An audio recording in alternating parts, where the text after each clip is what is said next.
करता हूँ, वेलकम करता हूँ। आप तमाम लोग जानते हैं कि इस वक्त मुल्क में और ख़ास तौर से औरंगाबाद में कोविड की जो सिचुएशन है वो बहुत ज़्यादा ख़तरनाक है, सूरत हाल ख़तरनाक है। यहाँ पर तमाम तर कोशिशों के बावजूद कोविड के पेशेंट्स रुकने का नाम नहीं ले रहे हैं। एक तरफ सरकार लॉकडाउन के ज़रिए इसको कंट्रोल करने की बात कर रही है, लेकिन दूसरी तरफ अगर हम मेडिकल इंफ्रास्ट्रक्चर की बात करें या मेडिकल फैसिलिटीज़ की बात करें तो उसमें बहुत ज़्यादा हम पीछे नज़र आते हैं। ख़ास तौर से महाराष्ट्र शासन जो है तो उसके अंदर नाकाम नज़र आती है, इसलिए कि एक अकेले घाटी अस्पताल में तकरीबन इतना बड़ा अस्पताल होने के बावजूद वहाँ पर सिर्फ 600 बेड की फैसिलिटी है और 94 वेंटिलेटर है। 94 वेंटिलेटर ही इतने बड़े अस्पताल में काम कर रहे हैं, जबकि रोज़ाना 1500 से 2000 की तादाद में पेशेंट्स औरंगाबाद में कोविड के सामने आ रहे हैं। बहुत सारे मरीज़ ऐसे हैं जो प्राइवेट अस्पतालों का रुख कर रहे हैं, लेकिन उनमें कई ऐसे गरीब और पसमानदा तबके के लोग हैं जो प्राइवेट अस्पतालों का खर्चा बर्दाश्त नहीं कर सकते हैं, तो वो लोग कुछ अपने घर पर इलाज कर रहे हैं, कोई छोटे छोटे डॉक्टर से कंसर्न करके उनसे इलाज ले रहे हैं। ओवरऑल जो सिचुएशन है शहर में वो कोविड की बहुत ज़्यादा ख़तरनाक सूरत हाल है। आप जानते हैं कि MP इम्तियाज़ जलील साहब ने कोविड की आड़ में जो यहाँ पर लॉकडाउन लगाने का फ़ैसला किया गया था उसका विरोध किया था। विरोध लॉकडाउन को नहीं किया गया था, बल्कि लॉकडाउन लगाने से पहले जो हमारा मेडिकल इंफ्रास्ट्रक्चर औरंगाबाद में है जो चरमराया हुआ है उसे बेहतर बनाने की मांग की गई थी। तो आज जो हमने पत्रकार परिषद बुलाए हैं उसका मकसद यही है कि आप लोगों के दरमियान मजलिस इत्तेहादुल मुस्लिमीन का हम पक्ष रखें कि हम अपने लेवल पर कोविड से बचने के लिए क्या क्या उपाय कर सकते हैं, हम समाज में क्या कंट्रीब्यूशन कर सकते हैं, इससे हम आपको अवगत कराएं, इससे हम वाकिफ़ करवाएं। दूसरे ये कि MP इम्तियाज़ जलील साहब ने जो आवाज़ उठाई थी उसका असर ये हुआ कि तकरीबन 900 मेडिकल पोस्ट जो खाली थी पूरे ज़िले में उसको 2200 पोस्ट खाली थी, उसमें से 900 पोस्ट भरने का फ़ैसला महाराष्ट्र शासन ने लिया है। और अभी परसों एक जो फ़ैसला आया है औरंगाबाद के मेडिकल अस्पताल में तकरीबन 177 पोस्ट भरने का फ़ैसला वहाँ पर लिया गया है, जिसमें MBBS डॉक्टर, MD डॉक्टर्स है, नर्सेस है, काउंसलर्स है, क्लर्क है, ऐसे बहुत सारे पोस्ट है जो 177 पोस्ट है जिन्हें भरने का फ़ैसला लिया गया है। तो इस सिलसिले में हम MP इम्तियाज़ जलील साहब की कोशिशों को सराहते हैं और उनका शुक्रिया अदा करते हैं कि उन्होंने एक बहैसियत MP उनका जो रोल होता है प्रशासन के सामने अपने शहर की, अपने ज़िले की जनता को रिप्रेजेंट करने का, वो उन्होंने बहुत अच्छी तरीके से निभाया। आज जो पत्रकार परिषद हम लोग आपके दरमियान ले रहे हैं इसका मकसद ये है कि मजलिस इत्तेहादुल मुस्लिमीन की जो सिटी यूनिट है वो औरंगाबाद शहर में कोरोना से बचने के लिए क्या क्या एहतियाती इक़दाम कर सकती है, उसमें अपना क्या रोल प्ले कर सकती है, लोगों में कैसा अवेयरनेस पैदा कर सकती है, इसके लिए हम एक जन जागृति अभियान 1 सप्ताह का मनाने जा रहे हैं। हम इस 1 सप्ताह के दरमियान, इस 1 हफ्ते के दरमियान हम लोगों के पास जाएंगे। तकरीबन मजलिस इत्तेहादुल मुस्लिमीन की कोशिश है कि 1 लाख से ज़ायद मास्क का वाटअप करेंगे, मास्क तकसीम करेंगे हम आवाम के दरमियान। दूसरा हमारे दरमियान ये है कि हम 3000 से ज़ायद सैनिटाइज़र्स की बॉटल्स लोगों में तकसीम करेंगे। 3000 से ज़्यादा हम हैंड ग्लव्स लोगों में तकसीम करेंगे। ये हैंड ग्लव्स हम ख़ास तौर से उन लोगों को देंगे, ये सैनिटाइज़र की बॉटल्स हम उन लोगों को देंगे जो बहुत गरीब तबके से ताल्लुक़ रखते हैं, ख़ास तौर से हाथ गाड़ी वाले, फल फ्रूट बेचने वाले, सब्ज़ी बेचने वाले, इन लोगों के दरमियान हम जाएंगे, इनको सैनिटाइज़ की बॉटल्स तकसीम करेंगे, इनको हैंड ग्लव्स देंगे, इनको मास्क तकसीम करेंगे। और चूँकि लोगों में आज भी बहुत सारी ऐसी हरकतें हो रही हैं शहर में कि एहतियात नहीं बरती जा रही है और दिन ब दिन पेशेंट बढ़ते जा रहे हैं, तो इलाज से बेहतर होता है एहतियात। तो हम एहतियाती तदाबीर कौन कौन सी ली जाए, इसको लोगों को जागरूक करने के वास्ते, लोगों में बेदारी पैदा करने की खातिर मजलिस इत्तेहादुल मुस्लिमीन की सिटी यूनिट हमारे तमाम ज़िम्मेदारान शहर के पूरे 115 वार्ड्स में आने वाले 8 दिन के अंदर तकरीबन 230 मीटिंग्स इंशाल्लाह हम लेंगे। 230 मीटिंग्स, हम कॉर्नर मीटिंग्स लेंगे, हम लोगों के दरमियान जाएंगे, गली कूचों में जाएंगे और लोगों को कोरोना से कैसे बचा जाए इस सिलसिले में एक अमली काम करके कहीं ना कहीं मजलिस इत्तेहादुल मुस्लिमीन अपना कंट्रीब्यूशन करना चाहती है।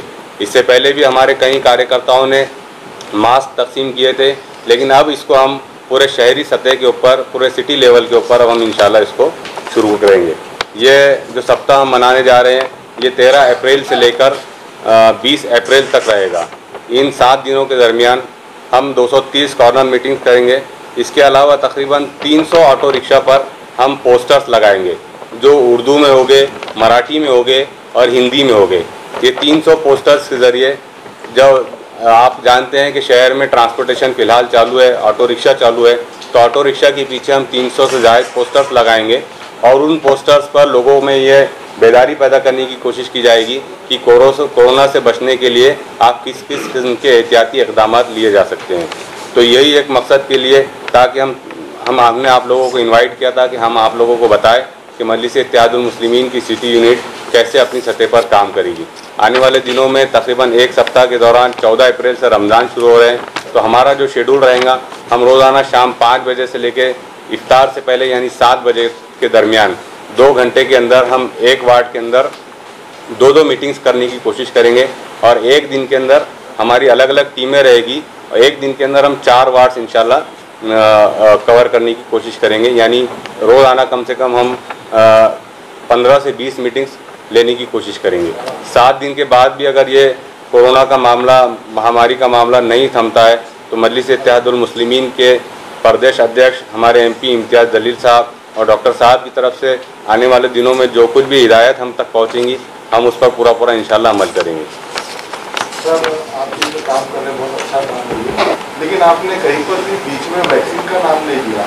क्या वैक्सीन को लेकर आपको जितनी भी शक है कि जैसे बीजेपी ने बोला कि हम वैक्सीन महोत्सव बनाएंगे, हमारे पूरे कार्यकर्ता हर हॉस्पिटल में जाकर के घरों से लोगों को ले जाके वैक्सीन दिलाने का काम करेंगे, तो आपने ये पूरे इसमें कहीं पर भी वैक्सीन का नाम नहीं लिया कि हम जो है तो वैक्सीन की तरफ लोगों को मुतवज्जे करेंगे। क्या आप भी शक करते हैं वैक्सीन को? नहीं, अगर वैक्सीन ज़रूरी है, जिन लोगों को ज़रूरी है और अगर डॉक्टर्स कहते हैं तो लेना चाहिए। अगर बीजेपी कह रही है और हम उसका विरोध कर रहे हैं, लेकिन वो जनता के हक़ में बेहतर है, तो जो जनता के हक़ में बेहतर है हम उसी पे बात करेंगे और वही काम करेंगे। बीजेपी क्या कह रही है या शिवसेना क्या कह रही है, कौन बना रहा है कौन नहीं बना रहा है, इससे हमारा कोई ताल्लुक़ नहीं है।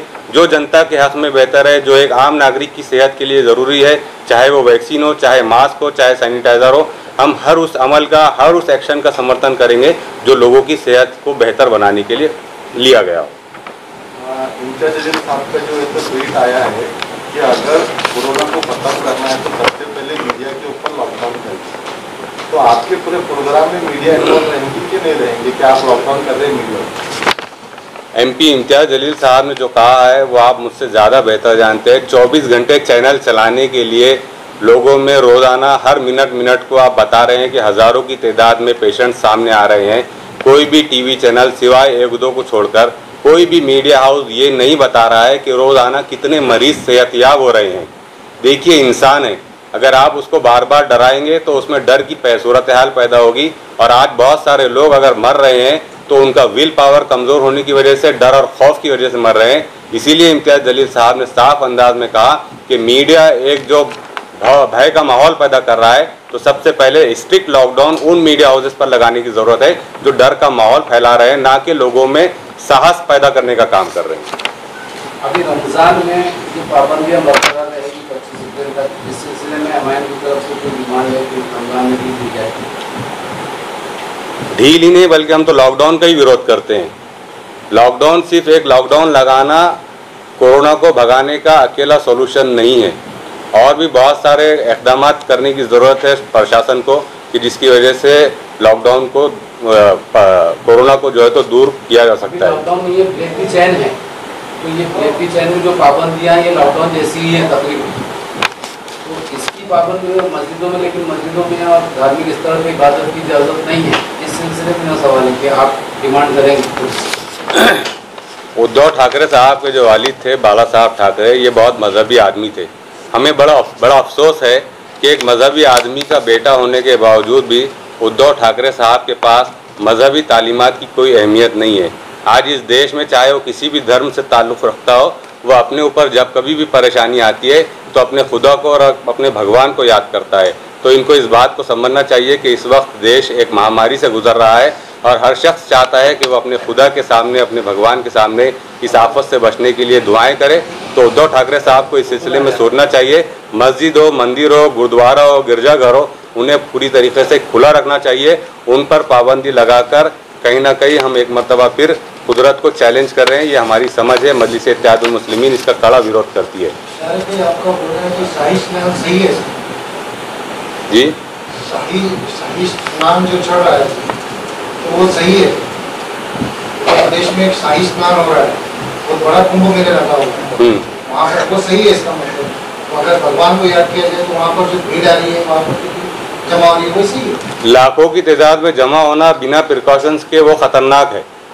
लेकिन मस्जिद रहो या मंदिर रहो, वहाँ पर अगर कोई कुछ लोग अगर इबादत के लिए आते हैं तो वो बहुत महदूद संख्या में आते हैं, बहुत कम संख्या में आते हैं। और एक ही वक्त में इतने सारे लोग, लाखों लोग नहीं जमा होते हैं। मंदिर रहो या मस्जिद रहो, वहाँ पर 100-150 से ज़्यादा लोग जमा नहीं होते हैं। लेकिन अगर उनको ये पाबंद किया जाए कि आप सोशल डिस्टेंसिंग को मेंटेन करते हुए अपनी इबादत करें, तो वो धार्मिक स्थलों को खुला रखने में कोई हर्ज नहीं है। जैसे इमाम को मुस्लिमों की पार्टी कहा जाता है और रमजान आ रही है और अगर 14 अप्रैल के बाद में लॉकडाउन लग जाता है तो मुस्लिम और रमजान के अंदर कैसा अपना गुजर बसर करेगी जो गरीब तबका है, उसके लिए कुछ इमाम पार्टी नियोजन बना रहा है। सबसे पहले तो आप ये बात को दिल से निकाल दीजिए कि मजलिस इत्तेहादुल मुस्लिमीन सिर्फ मुसलमानों की जमात है। वो हिंदुस्तानियों की एक जमात है जो मजलूम दबे कुचले तबकों के हक़ के लिए लड़ती हैं। सिर्फ रमज़ान ही नहीं, कल को अगर दिवाली होती, गुड़ी पाड़वा होता, गुरु नानक जयंती होती और अगर इस तरीके से दूसरे भी धार्मिक त्यौहार होते और अगर उनको मनाने के लिए मजलिस इत्तेहादुल मुस्लिमीन को जहाँ कहीं भी प्रेशर डालना पड़ता, हम ज़रूर डालते। सिर्फ रमज़ान ही नहीं बल्कि तमाम धार्मिक त्यौहारों को मनाने की इजाज़त देना चाहिए, कुछ पाबंदियों के साथ। नहीं, मनाने की नहीं, मेरी बात